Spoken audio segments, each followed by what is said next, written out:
Hello everyone, বিতিশা রান্নাঘরে সবাইকে স্বাগত। আজকের রেসিপি সর্ষে বাটা দিয়ে শোল মাছের মাথার ঝাল।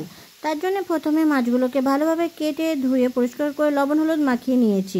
এরপর মাছের মাথাগুলোকে গরম তেলের মধ্যে দিয়ে দেব। মাছের মাথাগুলো ভাজা করে নেব।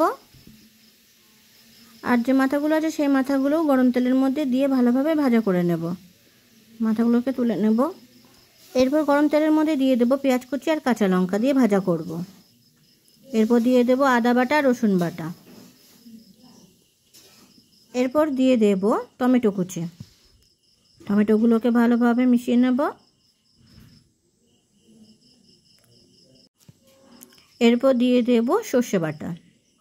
সর্ষে বাটা দিয়ে ভালোভাবে নাড়াচাড়া করব।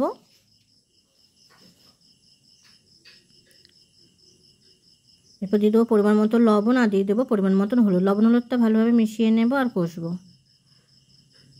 এরপর দিয়ে দেব পরিমাণ মতো জল। জল দিয়ে ঝোলটিকে ফুটে রেখে দেব। জলটা ভালোভাবে ফুটে উঠেছে। এরপর ভেজে রাখা মাথাগুলোকে দিয়ে দেব।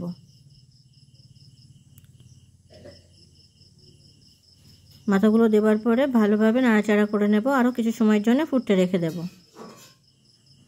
ঝোলটা ভালোভাবে ফুটে উঠেছে। তৈরি হয়ে গেছে আমাদের সর্ষে বাটা দিয়ে শোল মাছের মাথার ঝাল।